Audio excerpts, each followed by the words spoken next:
Welcome to This Explainer. Let me ask you a question right off the bat. Can a quiet introvert, someone who completely keeps to themselves, truly command a room without being the absolute loudest, most aggressive person in it? Think about it. We've all been in those high-pressure social situations where we felt the urge to just shout over everybody else, just to be heard, right? But what if the real secret to absolute authority actually lies in quiet stillness? To figure that out, we're going to look at one of the most fascinating character studies in modern television, the fictional Tommy Shelby from Peaky Blinders. Now, I know what you might be thinking. He's just a scripted character, but the psychology behind his behavior is actually deeply rooted in reality. So today, we're using him as our ultimate real-world blueprint for mastering non-reactive presence. We're going to decode the specific physical, vocal, and psychological habits that you can literally apply to your own life. You'll learn how to project authority and earn massive respect without ever having to raise your voice. Here's our roadmap for today. First, charisma for the introvert. Then, mastering controlled body language, followed by vocal inflections and unshakable conviction. After that, we'll hit the carrot and stick strategy, look at steps to maintain composure, and finish up with cultivating deep internal security. Okay, let's dive into this highly structured outside-in toolkit for building internal confidence. Section 1. Charisma for the introvert, the power of quiet presence. Tommy Shelby proves absolutely, definitively that you do not need to be loud, boastful, or hyper-aggressive to project unshakable authority. Actually, doing all that often signals the exact opposite of confidence. When people are insecure, they often try to fake extroversion, right? They get loud, they speak way too fast, and they're highly reactive to every single thing around them. It's that classic, super-forced alpha personality. But the Shelby introvert archetype? It relies on quiet, slow, and completely non-reactive stillness. Being non-reactive shows you are totally confident in your ability to handle whatever comes your way. When you tap into an introvert's natural stillness, you project a massive amount of power. Why? Because it shows you aren't easily rattled by hostility or stress. Section 2, Mastering Controlled Body Language, the physical anatomy of confidence. Let's move to and see how this builds into our first physical habit. The first physical habit we really need to focus on is movement. Slow, relaxed movements signal that you're entirely above feeling intimidated. I mean, think about it. When Shelby isn't physically in a fight, he is almost never in a rush. When most people get stressed or feel under pressure, what happens? Their movements become jerky, fast, kind of erratic. But by actively choosing to move slowly and comfortably in a high-stress situation, you instantly communicate to everyone in the room that you don't feel scared or pressured at all. Now, what's really interesting about this slide is the mechanics of eye contact.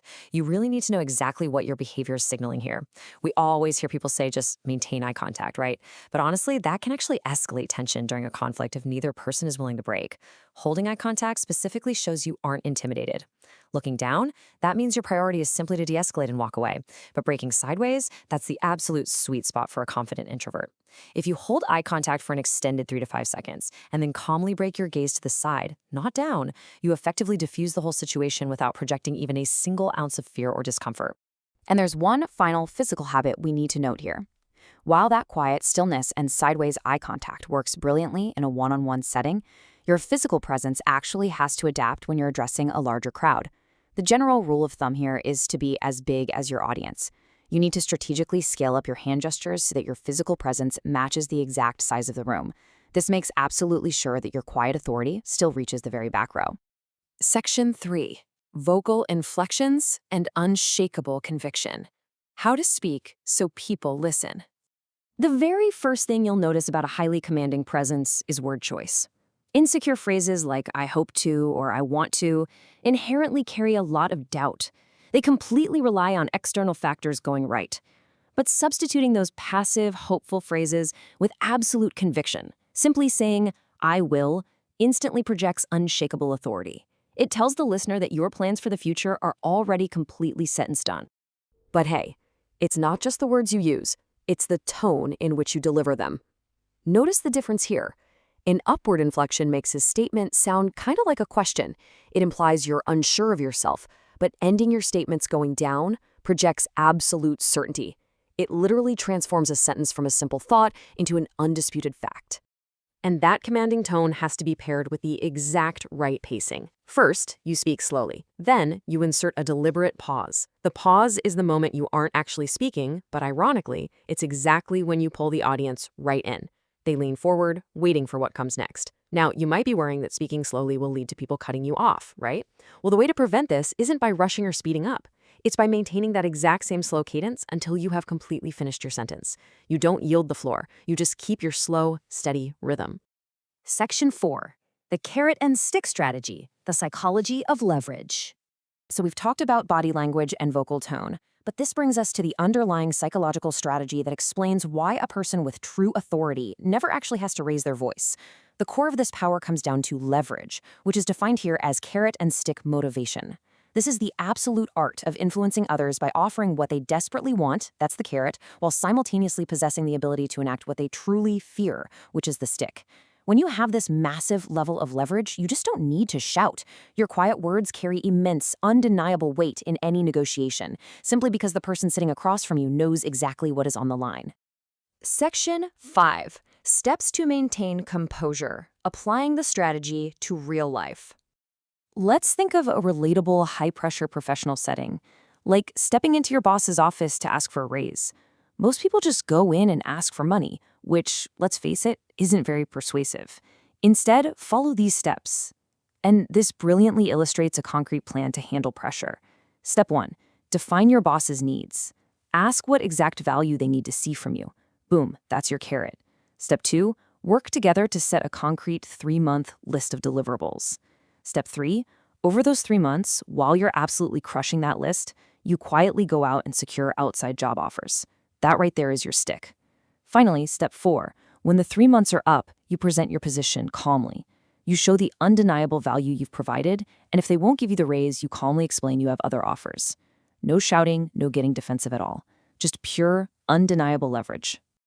Section 6. Cultivating deep internal security, from acting to being. True non-reactivity isn't about faking it while you're secretly freaking out on the inside. That kind of facade is going to shatter the exact moment you hit real pressure.